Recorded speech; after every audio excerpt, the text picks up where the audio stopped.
London Heathrow, host to 78 million passengers, nearly 500,000 flights, and one very unusual animal reception centre.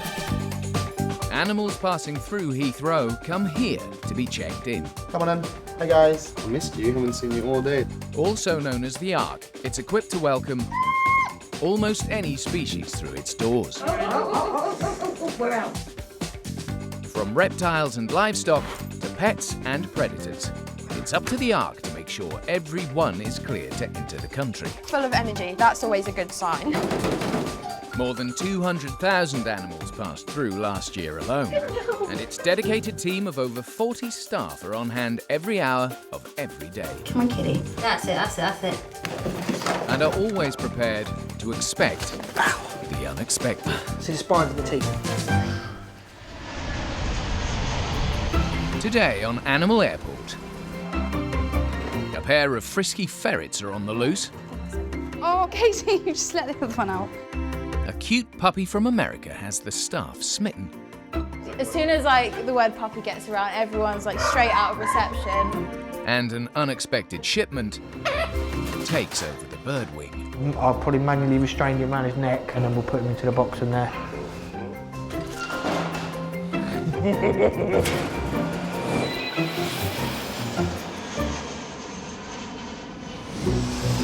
Every live creature landing at Heathrow Airport must pass through the Animal Reception Centre before it can be allowed on its way. Some of the world's rarest and most unusual critters come through these doors, but more regular arrivals are cats and dogs. Apprentice Erin is processing Bailey, a 15-week-old miniature American Shepherd from Utah in the USA. We do get trends every couple of months. Quite a few people are wanting of these breed. They're quite in high demand at the moment. We've seen quite a few over the last couple of weeks. A few months ago it was Borbal breeds from South Africa, Pomeranians. You hear of a celebrity getting a Pomeranian, then all of a sudden people want the tiniest Pomeranian they can find. Friends Pat and Naomi are eagerly waiting for Bailey in reception. I've come to collect Bailey. And this is my dear friend Naomi, and Bailey is going to live with Naomi, and I actually breed miniature American Shepherds, so we're hoping that Bailey will hopefully be having puppies for us in a couple of years. The breed is very new in the UK. At the moment there are about 300. I've seen lots of pictures from when he was first born to now, so just can't wait to meet him now.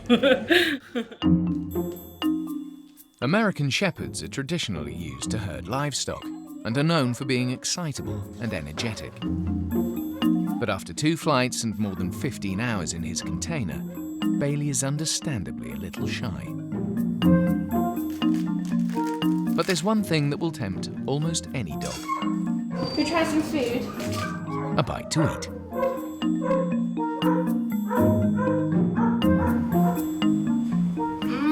No one can resist that. As soon as the word puppy gets around, everyone's straight out of reception. He's very cute. I love puppies. Finally in his kennel, Bailey has his microchip read, so the team can cross-check it with his vaccination record, making sure he's free from disease and is clear to enter the country. He'll be reunited with his owners. They probably haven't even met him yet, so it'll be even more exciting for them as well.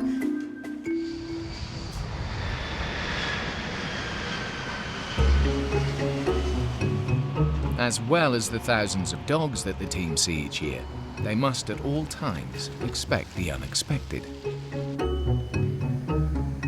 Today, Deputy Manager Ross has some surprise guests on their way from a breeder in Portugal to a zoological collection in Cyprus.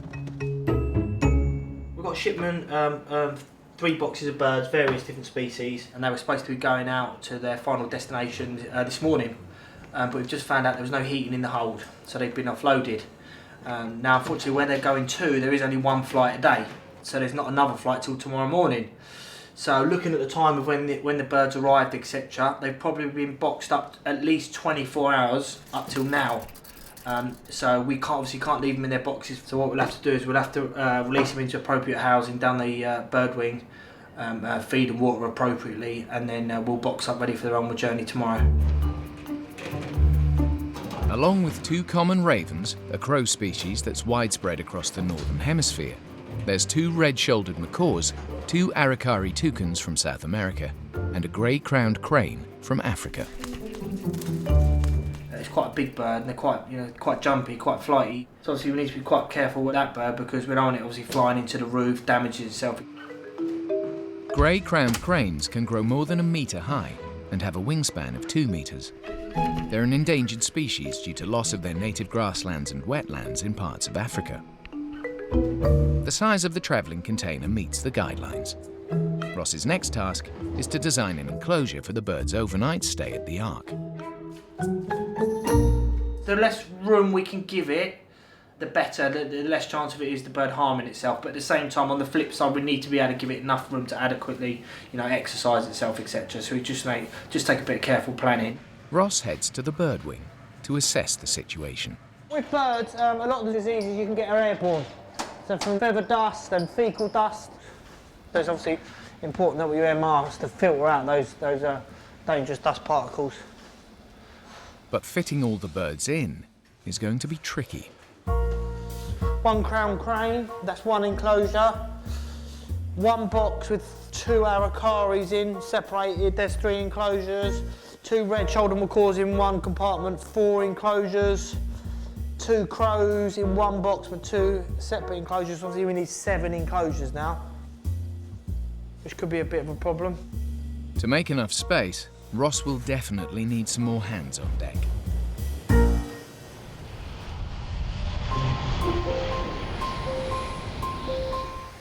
In the loading bay, Ferrets, Coco and Alex have arrived from Mississippi, USA. And Animal Health Officer Becky is very pleased to see them. I love my small animals, so I'm excited to see the ferrets today. I've been excited all morning, so yeah. We don't get as many of them, obviously, because they aren't common pets. I have 2 guinea pigs, and they're aptly named after my 2 favourite microbiologists, Alexander Fleming and Edward Jenner. And I've got a dog as well, called Molly. She's not named after a scientist. Descendants of the European polecat, ferrets in the UK have been kept as working animals for centuries, hunting wild rabbits and vermin. But today, ferrets are popular as pets, as owner Alejandra can testify. My son loves them a lot. He chases them around the house and plays with them. My husband's in the military. We got stationed here in England. It cost $1,000 to bring them over. They were a lot of money, but they're our family, so we care about them. The UK is a rabies-free country, and the reason why we remain a rabies-free country is because of us controlling lots of different diseases. That's really important to me. Ferrets, like dogs and cats, are included in what's called the Pet Travel Scheme. As long as they're microchipped and have an up-to-date rabies vaccination, they can be allowed into the UK without having to spend months in quarantine. I know it seems a bit random having ferrets thrown in there with cats and dogs, but they're the only animals that have licensed rabies vaccinations.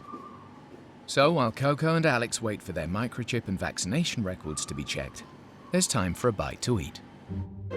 With so many different types of animals coming through the Ark, staff have food options available to suit all tastes. We have a food store just through here, which we keep diets for any sort of thing that might come in. We have a pellet biscuit for them. I'm sure we have ferret biscuit in here somewhere. Hi, Amanda, do you know where the ferret biscuit is? I can't find it anywhere. Just found it. It was kept somewhere, never mind. It was kept somewhere a bit random. And I'm going to also offer a little bit of cat food just as a bit of enrichment for them. Ferrets are known for their inquisitive and playful nature, and these two are no exception. Right, let's see if we can get one of you out at a time. Just one, please. Just one. Thank you. You all right? Just having an explore. You're so cute. You weird little sausage. Right, do you want to come out then, see your friend?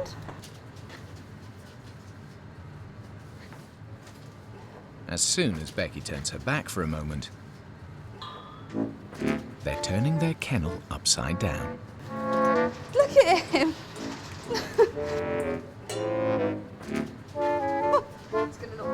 Oh, well, I made a lovely kennel, but that lasted all about 1 minute. I think they're quite messy. Oh, thanks for that. Looks like Becky will be needing a mop.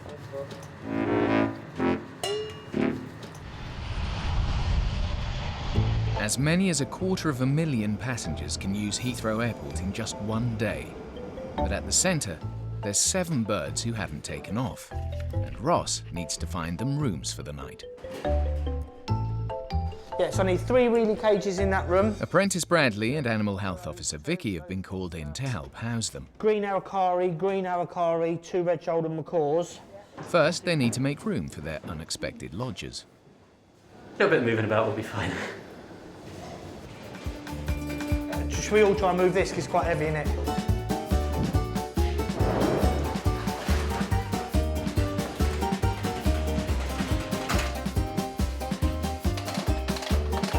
So I was just cleaning up the room, and it's just nothing bad that can make the bird ill, sick, anything like that.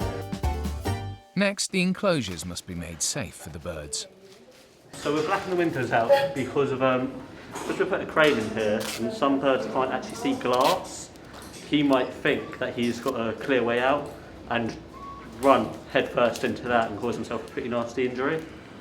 So we're hoping that by doing this, he's not going to do something stupid and hurt himself. And lastly, as with any good hotel, there needs to be decent room service. How many pinkies can they have each? Oh no, 3. They're quite fatty, so they'll be quite good for them to keep them going, do you know what I mean? They'll wolf them down. Pinkies are young mice, so baby mice that don't have their fur. So the crows, some pinkies, chopped fruit, Aracari, small chopped fruit. The crane will give it some soaked pellet, greens and chopped fruit, and macaws just some chopped fruit and small sunflower seed. At last, the birds can check in for a well-needed bit of R&R. First out are the green Aracaris, a breed of toucans with huge serrated bills. They're cool, aren't they?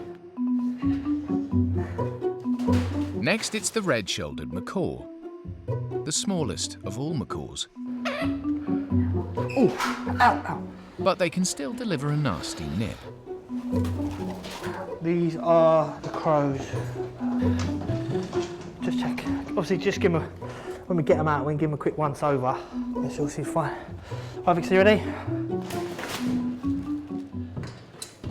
Last up is the largest guest, the grey-crowned crane.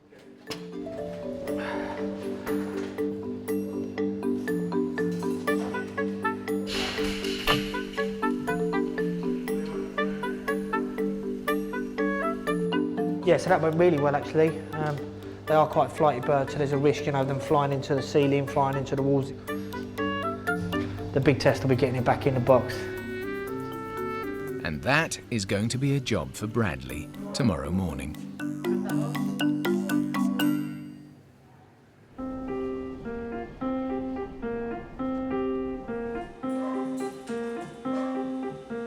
In the dog wing, another apprentice, Erin, has the enjoyable task of looking after Bailey, a very cute 15-week-old puppy from Utah. Hello, gorgeous puppy. Oh, are you a bit scared? As with all animals that come to the centre, Erin is checking that Bailey is fit and well after his long journey. Sometimes with puppies, we'll give them some like enrichment toys and stuff. It just keeps them busy because you do get a lot of them. You know, they've just been separated from their litter and they they don't know what to do with themselves. But he seems quite chill, so we'll probably leave him how he is for a while. Erin also adds a few home comforts to the kennel. Can I just put this in here? How's that? Is that better? See, most puppies probably would have been nursed in a bed like this, so they probably recognise it as quite a safe place. So I always like to give puppies like a nice bed to sit in. Sometimes they even like hide behind it and stuff if they're really nervous and they're really tiny. But it looks like he likes that. I think we're on to a winner with that bed. The breed's endearing nature is something that attracted both breeder Pat and new owner Naomi. They've got lots of personality, they make wonderful pets or working dogs, and they've captured the hearts of every owner that has one, and in fact you can never have one. Most people end up having at least 2 or 3. Yes, I imagine that will probably be the case. A few hours later, all the documents have been checked and it's safe to let him into the country. But not before saying a quick goodbye to his new fans. And a big hello to his new family. Hello.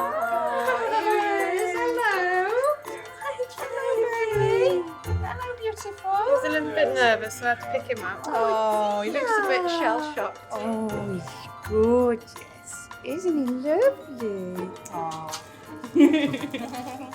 Come on, Mama.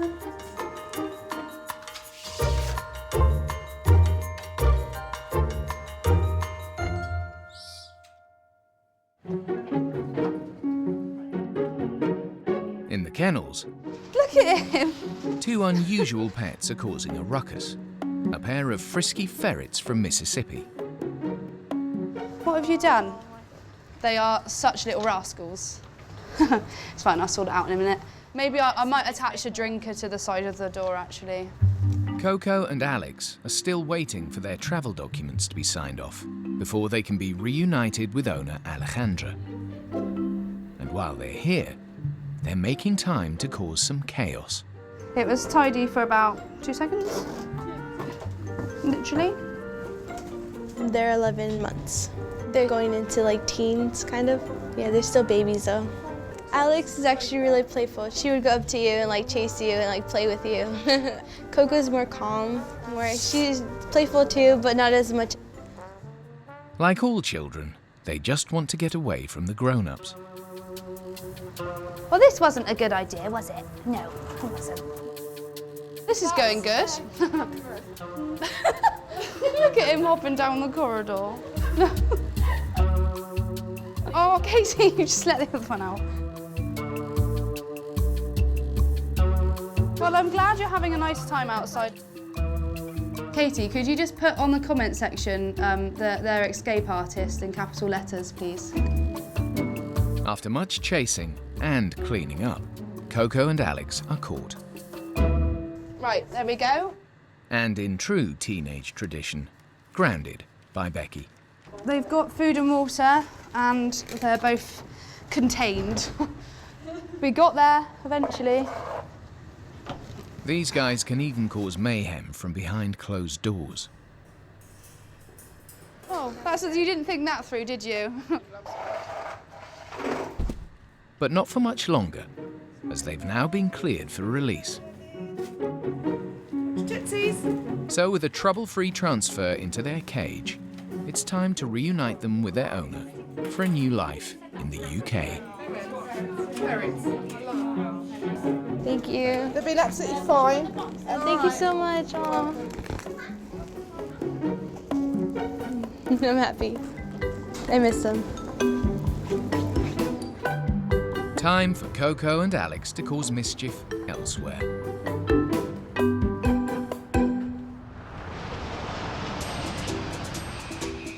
"24 hours after they arrived at the Ark, 7 different birds need to be boxed back up for their flight to Cyprus, where they'll join a zoo. So everyone looks all right this morning. Everyone, looks reasonably happy. So like I said, we'll get them boxed up and we'll get them ready to go. And it's a great opportunity for apprentice Bradley to do some hands-on learning. So I'm going to catch them. Yeah. You're going to put the slides back in. Yeah. Yeah.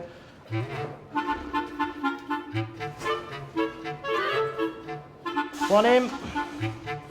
Yep. Whoa, that's not what I wanted. We'll shut that door behind me, Bradley. We're going to be tight in here, all right? In here is not the ideal space. Just about to get my belly in there anyway. Right, got one. Ow, thank you. Ready, Bradley, last one. Right, next. You got one hit to get this thing, I tell you.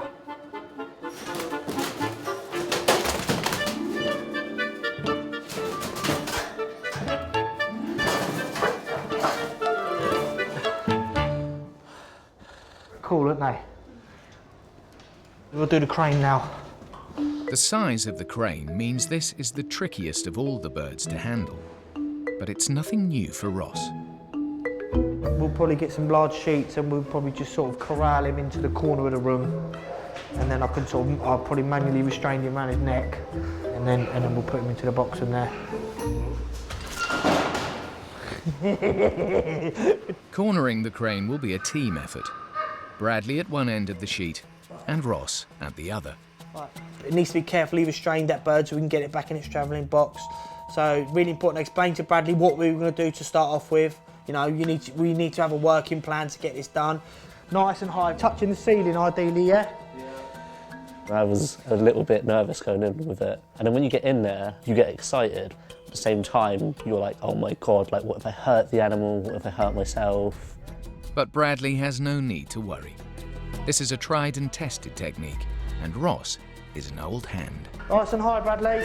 Nice and high. Keep it, Bradley. That's it. Good boy, Bradley. Stay that.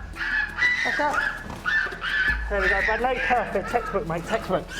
Textbook, textbook. If you hold his neck for me, Bradley. Just loosely. Got him nice and loose. Let's get his wings under.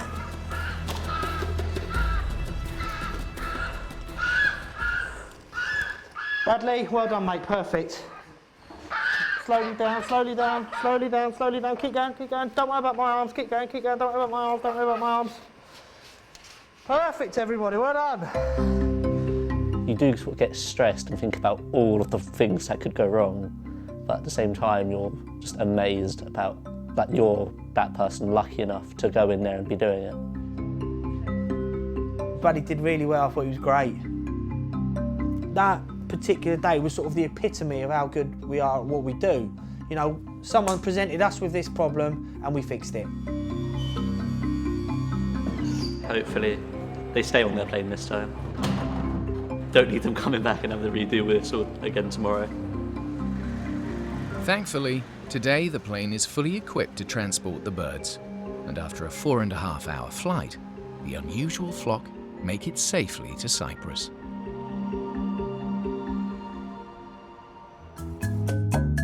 Meanwhile, Bailey the pup is enjoying life with his new family.